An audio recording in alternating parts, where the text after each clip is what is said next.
చందమామ కథలు. మహిమగల చెట్టు. వైతరిణి రాజ్యాన్నేలే కూర్మరాజుకు తిమ్మరాజు ఒక్కడే కొడుకు.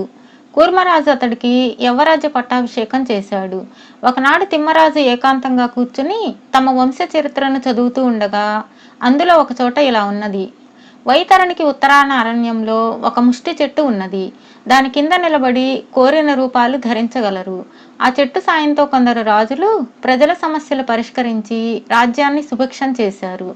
ఇది చదివిన తిమ్మరాజు అరణ్యానికి వెళ్ళి 10 రోజుల పాటు గాలించి మహిమగల ముష్టి చెట్టును తెలుసుకున్నాడు. అది మోడుబారి ఎండిపోయే దశలో ఉన్నది. తిమ్మరాజు దాని కింద నిలబడి సైన్యాధిపతి మంత్రి రూపాలు కోరుకుని మరుక్షణమే అచ్చం వాళ్ల రూపాల్లోకి మారిపోయాడు. తిమ్మరాజు ఈ అద్భుతానికి నిర్ఘాంతపోయి ఆ మహిమగల చెట్టు సాయంతో పూర్వపు రాజుల్లాగా ప్రజల సమస్యలు తీర్చి మంచి రాజన్న పేరు తెచ్చుకోవాలని నిర్ణయించుకున్నాడు. ఆ మర్నాడు తిమ్మరాజు ఉద్యానవనంలో ఉండగా సైన్యాధిపతి భార్య వచ్చి, ప్రభు, నా పిల్లలు భోజనం చేసి 2 రోజులైంది. వాళ్లకు వాళ్ళ నాన్నగారి పక్కన కూర్చుని భోజనం చేయడం అలవాటు అన్నది. సైన్యాధిపతి 2 రోజుల క్రితం సరిహద్దుల్లో ఉన్న సైన్య పర్యవేక్షణకై వెళ్ళాడు. సైన్యాధిపతి భార్య చెప్పినది విన్న తిమ్మరాజుకు చప్పున అరణ్యములో ఉన్న మహిమగల చెట్టు గుర్తుకు వచ్చింది. అతడు సైన్యాధిపతి భార్యను బెంగపడవద్దని చెప్పి పంపివేసి తిన్నగా అరణ్యంలోకి వెళ్ళాడు.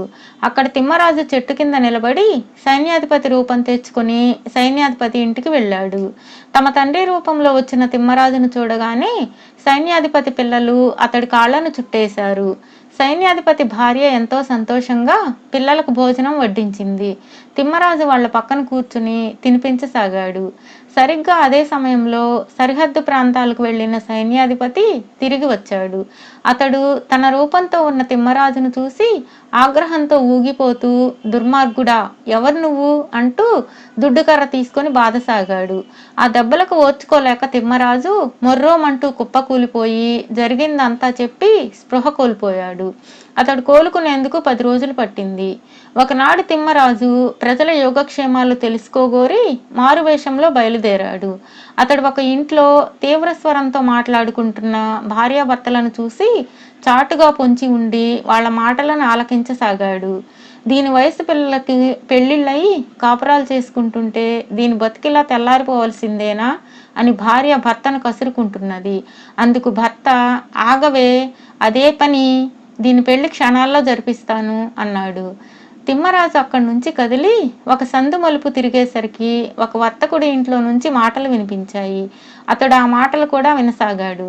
వర్తకుడు కొడుకు తండ్రితో, ఆ దేవయ్య వచ్చే వరకు మనం వ్యాపారం మాని గోళ్లు గిల్లుకుంటూ కూర్చోవలసిందేనా అన్నాడు.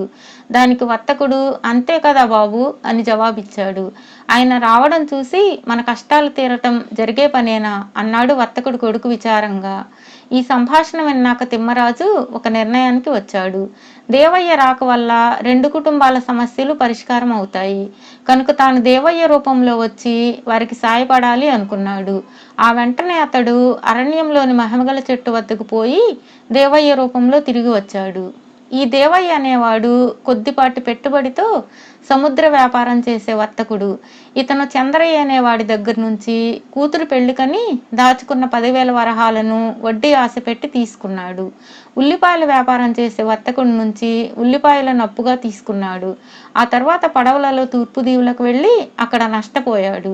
తిరిగి వచ్చి రుణదాతలకు మొహం చూపించలేక దేవయ్య ఆ దీవుల్లోనే కూలీ నాలి చేసుకుంటూ అక్కడే స్థిరపడిపోయాడు. దేవయ్య రూపంలో ఉన్న తిమ్మరాజు మొదట వర్తకుడు ఇంటి తలుపు తట్టి అతడు తలుపు తీయగానే, ఏం శెట్టి గారు, బాగున్నారా అని అడిగాడు. దేవయ్యను పోల్చుకోగానే వర్తకుడు ఆవేశంతో తిమ్మరాజును లోపలికి లాగాడు.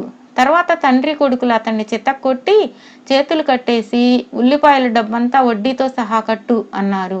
సంగతి బోధపడేసరికి తిమ్మరాజుకు నిలువు గుడ్లు పడిపోయాయి. ఈ లోపల వర్తకుడి కొడుకు పోయి చంద్రయ్యను పిలుచుకుని వచ్చాడు. చంద్రయ్య వస్తూనే తిమ్మరాజును పిడికిళ్లతో పొడిచి కళ్ళబొల్లి కబుర్లు చెప్పి 10,000 వరహాలు కాజేసి, పెళ్లి కావలసిన నా బిడ్డకు అన్యాయం చేస్తావా, పద రాజుగారి దగ్గర తేల్చుకుందాం అని తిమ్మరాజును కోటకు తీసుకుపోయాడు. అక్కడ మంత్రి, చంద్రయ్య, వర్తకుడు చెప్పింది విని రాజుగారి ఆరోగ్యం బాగాలేదు, యువరాజు గారు ఎక్కడికో వెళ్ళారు. వీడిని ప్రస్తుతానికి కారాగారంలో వేయిస్తాను అని తిమ్మరాజును భటులకు అప్పగించాడు. కారాగారంలో ఉన్న తిమ్మరాజు గస్తీ భటుల్లో ఒకటి కాళ్ళ వేళ్ళా పడి మంత్రిని పిలిపించుకొని ఆయనకు సంగతి చెప్పి విడుదలయ్యాడు. కొన్ని నెలలు గడిచాక రాచనగర్లో చిత్రంగా దొంగతనాలు జరగసాగాయి. ఒకనాడు కోశాగారంలోంచి చాలా పెద్ద మొత్తం డబ్బు పోయింది. ఇంకొకనాడు రాణిగారి నగల భోషాణం ఖాళీ అయింది. దొంగను పట్టడం ఎవరి వల్ల కాకపోయేసరికి తిమ్మరాజు స్వయంగా ఆ పనికి పూనుకున్నాడు. అతను ఒక రాత్రి ఊరకొక్క రూపంలో కోట ముఖద్వారాన కాపలా కాస్తూ ఉండగా దొంగ పెద్ద మూటతో అటుగా వచ్చాడు. తిమ్మరాజు పెద్దగా మురుగుతూ వాడి మీదకు పోయాడు. దొంగ చేతికందిన రాయి తీసుకుని తిమ్మరాజు మీదకి విసిరి పారిపోయాడు. అయినా తిమ్మరాజు మురుగుతూ దొంగ వెంట పడ్డాడు. దొంగ సైన్యాధిపతి ఇంటికేసి పరిగెత్తి అక్కడ దొంగ రూపం నుంచి సైన్యాధిపతి రూపం దాల్చి ఇంటిలోకి వెళ్ళాడు. తిమ్మరాజుకు సంగతి అర్థమైంది. సైన్యాధిపతి మహిమగల చెట్టు రహస్యం తెలుసుకుని ఇలా ద్రోహానికి పాల్పడ్డాడన్నమాట. తిమ్మరాజు వెంటనే యువరాజుగా మారి భటుల చేత సేనాధిపతిని బంధింపజేసి జరిగిందంతా వివరంగా తండ్రికి చెప్పాడు. రాజు అంతా విని అది మహిమగల చెట్టు కాదు, పనికి మాలిన చెట్టు, దాన్ని వెంటనే నరికించి వెయ్యి అన్నాడు. అందుకు తిమ్మరాజు ఒప్పుకోక అది మన పూర్వీకుల కాలం నుంచి మనల్ని కాపాడిన చెట్టు, దానివల్ల చెడు కన్నా మంచి ఎక్కువ జరిగే అవకాశం ఉన్నది. ఒక పని చేద్దాం, ఆ చెట్టు ఛాయలకు ఇతరులెవరూ వెళ్లకుండా గట్టి రక్షణ ఏర్పాట్లు చేస్తే సరిపోతుంది కదా అన్నాడు. ఆ మర్నాటి నుంచి మహిమగల ముష్టి చెట్టుకు బందోబస్తు ఏర్పాటు చేయబడింది. ఒక నెల రోజులు జరిగాక రాణిగారికి ఒంటి శిరస్సు పోటు వచ్చింది. ఆస్థాన వైద్యుడు ఆమెను పరీక్షించి, మహారాజా, ఈ వ్యాధి కుదరాలంటే కట్టెలు కొట్టే రామన్న కావాలి. వాడు నాకు కనిపించి చాలా కాలమైంది, వెతికించండి అన్నాడు రాజుతో. తిమ్మరాజు రామన్న కోసం ఎంత వెతికించినా వాడు కనబడలేదు. విసిగిపోయి తిమ్మరాజు రామన్న రూపం ధరించి ఆస్థాన వైద్యుడిని కలుసుకున్నాడు. ఆస్థాన వైద్యుడు అతనితో, రామన్న, నీకు తెలిసిన దేవగన్నేరు చెట్టు వేరు కావాలి, దానితో రాణిగారికి వైద్యం చేయవలసి ఉంది అని చెప్పాడు. తిమ్మరాజు అరణ్యానికి వెళ్ళి దేవగన్నేరు తెలియక చెట్టు పుట్ట గాలింపు మొదలుపెట్టాడు. కారాగారంలో ఉన్నప్పుడు తిమ్మరాజు ద్వారా చెట్టు మహిమ విని ఉన్నప్పటికీ మంత్రి రాజు కావాలన్న ఆలోచనలో ఉన్నాడు. కాపలా భటుల్ని లోగట్టుకుని అతడు రాజు రూపం ధరించాడు. తర్వాత ఆ చెట్టును కొట్టివేయిస్తే మరొకరు రూపాలు మార్చుకునే అవకాశం లేకుండా పోతుందని భటులను చెట్టును నరికివేయవలసిందిగా ఆజ్ఞాపించాడు. అయితే చెట్టును నరకడానికి భటులెవరూ ముందుకు రాక, ఈ మహిమగల చెట్టును నరికితే కోరి అనర్థం తెచ్చుకున్నట్లే, ఈ పని మాత్రం మాకు చెప్పకండి అన్నారు. అయితే ఈ చుట్టుపక్కల ఎక్కడైనా కట్టెల కొట్టుకు బతికేవాడు కనబడితే పట్టుకురండి అన్నాడు మంత్రి. భటులు పోయి రామన్న రూపంలో ఉన్న యువరాజును పట్టుకొచ్చారు. అతడు కూడా చెట్టును నరకడానికి నిరాకరించాడు. రాజు రూపంలో ఉన్న మంత్రి, నా మాటనే తిరస్కరిస్తావా అని యువరాజును కొరడాలతో కొట్టమని భటులకు ఆజ్ఞాపించాడు. భటులు కొరడాలు ఎత్తే లోపలే తిమ్మరాజు గొడ్డలతో మహిమగల చెట్టును నరకడం ప్రారంభించి కొద్దిసేపట్లోనే దాన్ని పేళ్లుగా చేశాడు. భటులు ఆ పేళ్లను అప్పటికప్పుడే తగలబెట్టేశారు. మరుక్షణం రామన్న రూపంలో ఉన్న యువరాజుకు నిజరూపం వచ్చేసింది. ఇది చూసి మంత్రి హడలిపోయి అక్కడి నుండి పారిపోయాడు. భటులు క్షమించమంటూ తిమ్మరాజు కాళ్ల మీద పడ్డారు. తిమ్మరాజు కోటకు తిరిగి వచ్చి మంత్రి ద్రోహించినంత గురించి, తాను మహిమగల చెట్టు నరికి బూడిద చేసిన సంగతి తండ్రికి చెప్పాడు. రాజు అంతా విని, ఆ కట్టెలు కొట్టే రామన్న ఎక్కడున్నాడో మరొకసారి వెతికించి మీ అమ్మకు చికిత్స సరిగా జరిగే ఏర్పాటు చేయి.